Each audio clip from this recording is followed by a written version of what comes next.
మంత్రి నియోజకవర్గం విషయానికి వస్తే మరి ఇక్కడ పంటలు ఏ విధంగా ఎండిపోతున్నాయి అనే విషయాన్ని ఇక్కడ చూడాలి. ముత్తారం మండలం రైతుల కన్నిటి గోస మరి మా శ్రీధర్బాబు సార్కి అయితే పట్టడం లేదు. మరి గతంలో చూసుకున్నట్టయితే ఆయన ఏం చెప్పిండు, ఒకసారి 2019 మార్చి 31, ఇది ఇంకా మార్చు, మరి ఇక్కడ మనం ఇంకా 12వ తేదీలోనే ఉన్నాం.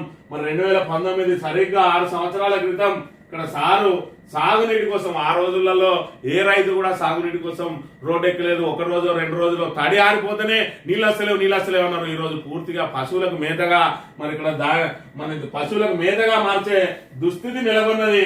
అయినా కూడా సారు మాత్రం ఇక్కడ కనబడ్డ దాఖలాలు లేవు. ఆ రోజు సారు చెప్పింది చూసుకున్నట్టయితే రైతు సంక్షేమం నా ప్రాధాన్యత, రైతు సంక్షేమం నా కర్తవ్యం, మరియు రైతులకు సంక్షేమ రక్షణ కల్పించడానికి నేను ఏదైనా చేస్తాను. రైతులు సంతోషంగా ఉంటే మనం అంతా సంతోషంగా ఉంటాం. నేను రైతులకు నీటిని ప్రతి చుక్క అందించేందుకు పోరాడతాను అని చెప్పి ఈ రోడ్డు మీద కూర్చొని పోరాటం చేసిండు సారు. మరి ఇక్కడ చూసుకున్నట్టయితే పాపం ధర్నాలు చేసి రాస్తారోకాలు చేసి మరి ఇక్కడ ప్రజలకు బీఆర్ఎస్ ప్రభుత్వం మెడలు వంచి నీళ్లు ఇప్పించిన అని చెప్పి మరి అక్కడ ఆ రోజు సోషల్ మీడియాలలో ఫేస్బుక్ లో పెట్టుకున్నాం కదా. మరి ఈ రోజు చూసుకున్నట్టయితే మరి ఇప్పుడు ఎవరి మెడలు వంచాలి, ఎవరు వంచాలి?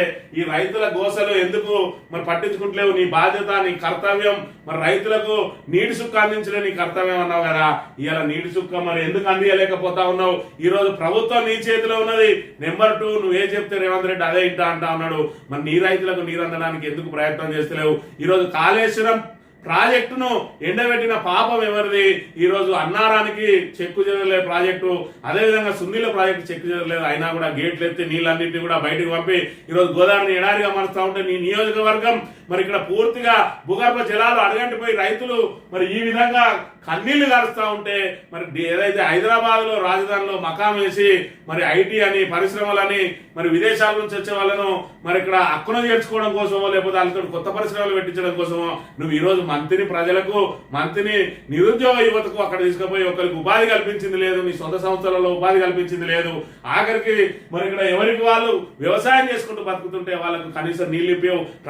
ఏదైతే ప్రతిపక్షంలో ఉన్న రోజు మాత్రం రైతుల ఏదైతే ఒక్క చుక్క కూడా మరి లేకుండా వాళ్ళకు సంపూర్ణంగా నీళ్లు అందించే బాధ్యత నాది, కర్తవ్యం నాదని గొప్ప గొప్ప మాటలు చేసి ధర్నాలు చేసి ఈ రోజు అధికారంలో ఉంటే మాత్రం ఈ రకంగా ఎండిపోతున్నాయి. గోదావరి ఎడారి, భూములు తడారి, వట్టిపోయిన నది, సమీప గ్రామాల్లో అడగంటిన భూగర్భ జలాలు, ముత్తార మండలంలో దెబ్బతింటున్న పంటలు, బర్రెమడుగు ప్రాంతంలో ఎండుతున్న 30 ఎకరాలు, ప్రశ్నార్థకంగా మరో 100 ఎకరాలు సర్కారు వివక్ష వల్లే అంటున్న రైతులు అని చెప్పి మరి ఇక్కడ మహిళా రైతు నిమ్మతి ప్రమీలను అడుగుంది. మహిళా రైతు ఆమె చెప్తుంది, అడుగు శ్రీరాంపూర్ 3 ఎకరాలు నాటేసినాం, పొలం చేతికొచ్చే దశలో మొత్తం ఎండిపోయింది, చేసిన కష్టం రాళ్ల పాలైనట్టుంది, ఉన్న బోర్ ఎండిపోవడంతో మళ్ళీ ఇంకో బోర్ వేసినాం, దానికి ₹1,00,000 అయింది, కానీ సుక్క నీరు రాలేదు, పెట్టిన 1,00,000 నష్టపోయినామని చెప్తా ఉంటే మరి ఇక్కడ అడవిశ్రాపురకు సంబంధించిన తోట సమ్మయ్య పంటను ఇడిసిపెట్టిన గొర్రెలు మేపుకుంటున్నారు అని చెప్పి ఆయన పంటను వల్ల గొర్రెలను తోలిండ్రు.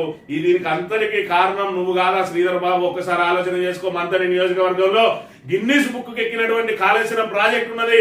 దానిలో ఒక్క పిల్లర్ ఉంగిపోతే మరి దాని మీద ఏదైతే కాళేశ్వరం మీద కుట్రవన్నీ కేసీఆర్ ఆనవాళ్ళను చెరిపేసే కార్యక్రమంలో భాగంగా, కేసీఆర్ కుటుంబాన్ని బదనం చేసే కార్యక్రమంలో భాగంగా, బీఆర్ఎస్ మీద కక్ష సాధింపు చర్యలో భాగంగా, బీఆర్ఎస్ మీద బట్టగలిసి మీదేసే కార్యక్రమంలో భాగంగా ఈ రోజు మేడిగడ్డను పునరుద్ధరించకుండా మరి 15 నెలల నుంచి పడావు పెట్టి గోదావరిని ఎడారిగా మార్చి ఈ రోజు ఈ పంటలు ఎండిపోవడానికి కారణం నువ్వు కదా. ఈ రోజు భూగర్భ జలాలు అడగంటిపోవడానికి కారణం నువ్వు కదా. నీకు బాధ్యత లేదా? నీ సొంత నియోజకవర్గంలో ఉన్న మరి ఇక్కడ కాళేశ్వరం ప్రాజెక్టును దాన్ని సస్యశ్యామలం చేసి ఏదైతే దాన్ని మరమ్మతు ఎంత సరిపోద్ది, 300 కోట్ల రూపాయలు అయితే మరమ్మతు చేయొచ్చని చెప్పి దానికి అంచనాలు కూడా వేసిండు. ఆ 300 కోట్లు కూడా ఎలాంటి తామ సంస్థే భరిస్తుందని చెప్పినా కూడా వాళ్ళను పనులు చేయకుండా అడ్డుకొని ఎన్డీఎస్సీ అని విచారణ కమిషన్ అని చెప్పి కొండందావి ఎలుకను బట్టి 7వ బ్లాక్ ను పునరుద్ధరించాలని చెప్పి ఎన్డీఎస్సీ చెప్పింది. అయినా కూడా ఇప్పటి వరకు పనులను ఎందుకు ప్రారంభిస్తలేరు?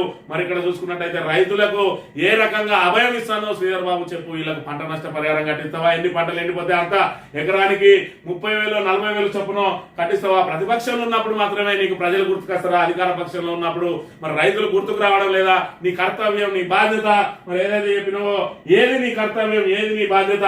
రైతు సంక్షేమం నా ప్రాధాన్యత అన్నావు, రైతు సంక్షేమం నా కర్తవ్యం అన్నావు, రైతుల సంక్షేమ రక్షణ కల్పించడానికి నేను ఏదైనా చేస్తా అన్నావు.